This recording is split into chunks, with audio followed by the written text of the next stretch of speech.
जहां न पहुंचे रेलगाड़ी वहां पहुंचे बैलगाड़ी, और जहां न पहुंचे बैलगाड़ी वहां पहुंचे मारवाड़ी। इंडिया की एक छोटी सी जगह मारवाड़ से निकलकर आने वाले मारवाड़ीज आज के टाइम में ये इंडिया की मैक्सिमम जगहों पर रूल करते हैं। किसी भी इंडस्ट्री को आप देख लो, उसके टॉप पर आपको मारवाड़ी कम्युनिटी जरूर देखने मिलेगी। Raymond, Wipro, Birla, Times Group, ST media, Ambuja cements, इन सारी जाइंट कंपनीज के फाउंडर्स भी मारवाड़ी ही हैं। और ये तो फिर भी पुराने एग्जाम्पल्स हैं। अगर आज के टाइम की बात करें तो ओयो के फाउंडर रितेश अग्रवाल, बजाज ऑटो के फाउंडर राजीव बजाज, ओला कैब्स के फाउंडर भावेश अग्रवाल और जोमेटो के फाउंडर दीपेंद्र गोयल, ये भी मारवाड़ी हैं। सिंपल बोली बोलने वाले, सिंपल कपड़े पहनने वाले, इन मारवाड़ियों के पास इंडिया की 40 से 45% वेल्थ है। और देखो, ऐसा भी नहीं है कि मारवाड़ी लोग किसी बड़े बैकग्राउंड से आते हैं, बल्कि ये तो गल्ले पे बैठकर सिर्फ अपनी दुकान चलाने वालों में से थे।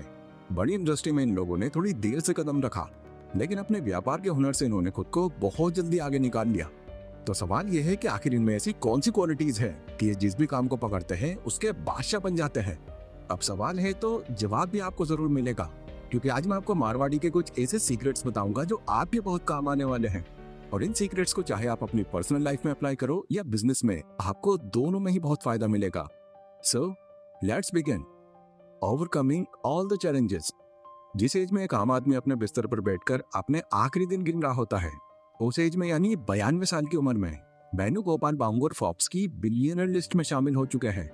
ये अपने सीमेंट बिजनेस को इंडिया का 3rd लार्जेस्ट बिजनेस बनाकर एक ड्रीम लाइफ जी रहे हैं। वैसे तो इनकी शुरुआत इनके दादाजी ने ही कर दी थी, जब साल 1989 में उन्होंने बांगुर ग्रुप को स्टार्ट किया। फिर साल 1991 में जब इस ग्रुप को 5 डिविजन्स में बांट दिया गया, तो सीमेंट सेक्टर को उस टाइम वेणुगोपाल के हाथ में सौंपा गया। यहाँ उनको 65% ऑनरशिप के साथ कंपनी के चेयरमैन का पद मिला। उस टाइम जब इनके हाथ में ये बिजनेस आया तो इसकी हालत बहुत ही ज्यादा खराब थी, क्योंकि इस कंपनी के ऊपर एक बड़ा लोन पड़ा हुआ था। कोई रास्ता न निकलने की वजह से ये कंपनी बेचने तक की नौबत आ गई। जब उनके सामने कोई भी रास्ता नहीं बचा, तो सबने मिलकर फैसला किया कि कंपनी को 50-50 शेयर में फ्रांस की एक कंपनी को बेच दिया जाए। बेचने का फैसला एकदम पक्का हो गया। अगले दिन बस पेपर पर साइन होना बाकी था। पर आखिर मोमेंट पर गोपाल जी के मन में कुछ सोचा और उन्होंने ये पूरा प्लान कैंसिल कर दिया, क्योंकि बातों बातों में गोपाल जी को कुछ ऐसा पता चल गया था जो पहले माइंड में आया ही नहीं था उनके। यह आइडिया उनकी कॉस्ट को बहुत कम कर सकता था, लेकिन इसमें रिस्क बहुत ज्यादा था। लेकिन एक मारवाड़ी की यही खासियत होती है कि वो कभी रिस्क लेने से नहीं डरता। उन्होंने अंबानी के जामनगर रिफाइनरी से कोक मंगवाना शुरू कर दिया। कोक में बता दूं, कोल का बाय प्रोडक्ट होता है। ये वो है जो कोल मैन्युफैक्चरिंग के बाद कचरे के रूप में निकलता है। कोल से सीमेंट बनाने पर प्रोडक्शन कॉस्ट बहुत ही ज्यादा कम हो रहा था, तो गोपाल जी ने इस प्लान को एग्जीक्यूट कर दिया। शुरुआत में ऑब्वियसली उनको बहुत ज्यादा जानकारी नहीं थी इसकी, बट जितनी भी थी वो उसको लेकर लग गए काम पे, जिससे उनको इस काम के दौरान ही सारी जानकारी मिल गई। उनकी इसी लीडरशिप ने बांगुर सीमेंट इंडिया का सबसे बड़ा कॉस्ट इफेक्टिव सीमेंट प्रोड्यूसर बनाकर खड़ा कर दिया। कॉस्ट को कम करके गोपाल जी ने कंपनी का प्रॉफिट 3,543 करोड़ से 14,165 करोड़ तक बढ़ा दिया। तो पहला लेसन हमें इनसे ये सीखने मिलता है कि रिस्क लेने से मत डरो। मुसीबत भी एक अलग तरह का मौका ही होता है। मारवाड़ी लोग प्रॉब्लम से डरते नहीं हैं, फिर चाहे वो कितनी भी सीरियस हो, वो आखिरी मोमेंट पर भी सही मौके की तलाश में रहते हैं। देयर स्पेशल बनिया बुद्धि।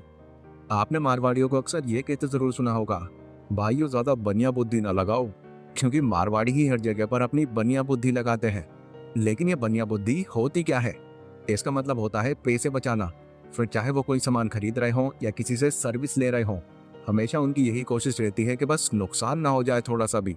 इसीलिए तो पैसों के मामले में वो किसी पर भरोसा नहीं करते। पूरी दुकान में भले ही वो कितने भी आदमी रख लें, पर गल्ले पे खुद ही बैठते हैं। इनको गल्ले से उतना ही प्यार होता है जितना कि मछली को पानी से। छोटे से छोटा हिसाब भी मारवाड़ी ऐसे रखते हैं जैसे मानो लाखों का हिसाब हो। अगर वो अपने किसी एम्प्लॉय को नाश्ते के पैसे भी दे देते हैं, तो उस चीज का भी वो अपनी किताब में हिसाब रखते हैं। लगभग हर मारवाड़ी के पास आपको कुछ इस तरह की एक मोटी सी कॉपी देखने मिलेगी, क्योंकि सामान बेचने से लेकर सामान खरीदने, किसको कितना देना है, किससे लेना है, इसका पूरा हिसाब मारवाड़ियों के पास मौजूद रहता है। कुछ लोग तो मारवाड़ियों को कंजूस भी बुलाते हैं। वो बोलते हैं कि भाई, एक बार वो भिखारी तुमको उधार दे देगा, पर मारवाड़ी फ्री में कभी उधार नहीं देगा। और कुछ मारवाड़ियों की माने तो ये बिल्कुल सच है। भले इनके पास कितना भी पैसा हो, अगर इनसे आप फ्री में उधार लेने आ रहे हो तो कभी पैसा नहीं निकलवा सकते आप। बट हाँ, अगर पैसा ब्याज पर लोगे तो जब आपको मर्जी तब मिल जाएगा आपको पैसा। तो अगला लेसन जो हमें इनसे सीखने मिलता है वो है बनिया बुद्धि लगाना। और अपना पैसा वही इन्वेस्ट करना जहां से कुछ फायदा निकलता नजर आ रहा हो। Income streams. मारवाड़ियों के पास एक चीज बहुत कॉमन होती है और वो है उनकी इनकम सोर्स। इनका सबसे बड़ा इनकम सोर्स होता है इनका धंधा। मतलब हर मारवाड़ी की अपनी खुद की एक दुकान जरूर होती है, चाहे वो दुकान सोने की हो, मिठाई की हो, कपड़ों की हो या फिर मसालों की हो, लेकिन होती जरूर है। ये जितना पैसा जरूरत है बस उतना ही अपने घर में रखते हैं, बाकी सारा पैसा इनका वापस धंधे में लग जाता है, क्योंकि उनका यह मानना है भाया हालत चाहे जैसी भी हो धंधो चलते रहना चाहिए। इसके अलावा इनकी एक अलग पहचान रियल एस्टेट में भी होती है। ये पहले तो प्रॉपर्टीज खरीदते हैं, फिर उसे रेंट पर चढ़ा देते हैं, एंड जब भी उनको कहीं से उस प्रॉपर्टी का अच्छा दाम मिलता है तो तुरंत ही वो उसे बेचकर दूसरी प्रॉपर्टी खरीद लेते हैं। कुछ मारवाड़ीज को आपने सोना खरीदते भी बहुत देखा होगा, क्योंकि उनको स्टॉक इन्वेस्टिंग की बहुत डीप जानकारी नहीं होती, बट क्योंकि सोना भी एक ऐसी चीज है जिसकी कीमत टाइम के साथ साथ बढ़ती रहती है, तो इसीलिए वो यहाँ भी इन्वेस्ट करने से पीछे नहीं रहते। इसके अलावा चौथा और सबसे फेमस इनकम सोर्स है इनका ब्याज। अभी जैसा कि मैंने आपसे बताया, आप भले ही कितनी भी कोशिश कर लेना, इनसे आप फ्री में पैसा नहीं निकलवा सकते, लेकिन अगर आप ब्याज लेने आ रहे हो तो इनके पास हमेशा पैसा मौजूद मिलेगा, क्योंकि उनके लिए ब्याज एक ऐसा इनकम सोर्स है जहां ज्यादा मेहनत नहीं करनी पड़ती उनको। जितने ज्यादा टाइम तक दूसरों के पास पैसा रहेगा वो ऑटोमेटिकली ही बढ़ता रहेगा।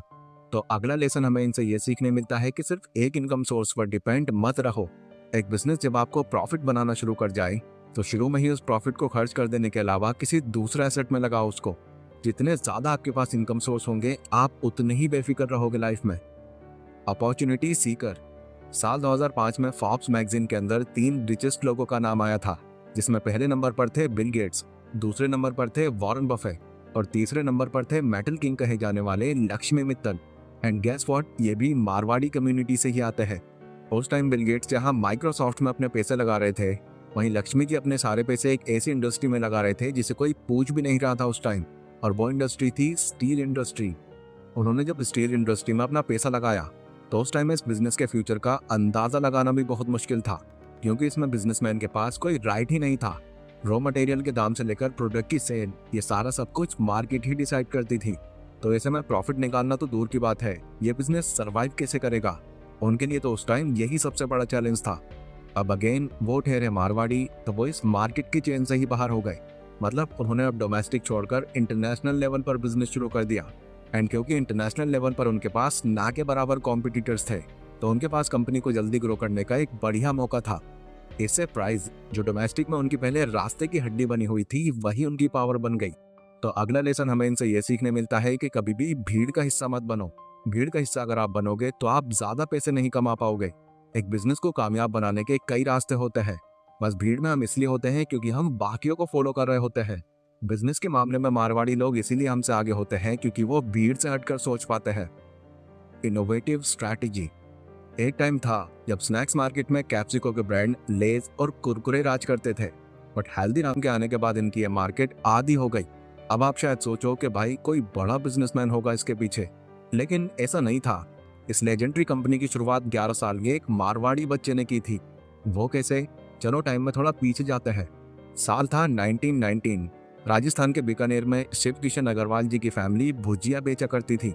उस टाइम उनकी एज 11 साल की थी, और जैसा मारवाड़ियों में होता है, उन्हें इसी एज में बोल दिया गया था कि तुमको अब ये फैमिली बिजनेस संभालना है, जिससे फिर वो भी डेली दुकान पर जाने लगे।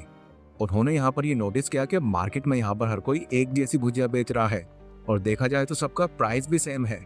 अगर इस तरह वो भी चलते रहे तो वो तो हमेशा इसी दुकान पर बैठे रह जाएंगे। इसी से उनके माइंड में एक बात आई। उन्होंने सोचा कि अगर वो अलग बेहतर क्वालिटी की भुजिया बनाए तो हो सकता है उनकी बाकियों से अच्छी चल जाए। फिर अगले दिन से ही वो लग गए इस काम पर। उन्होंने अलग अलग इंग्रेडिएंट्स के साथ एक्सपेरिमेंट करना शुरू कर दिया, और इस दौरान उनको जो खर्च करने के लिए पैसे मिलते थे उन्होंने वो सब भी उसमें लगा दिए।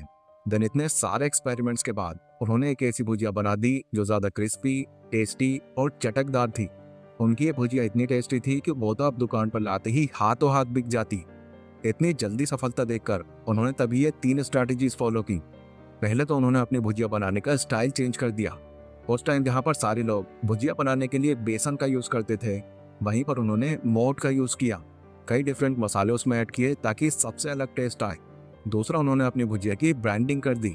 उन्होंने वहाँ के महाराजा डोंगर के नाम से अपनी भुजिया का नाम भी डोंगर सेव रखा, ताकि लोग उसको सिर्फ भुजिया नहीं एक अलग नाम से खरीदने आए।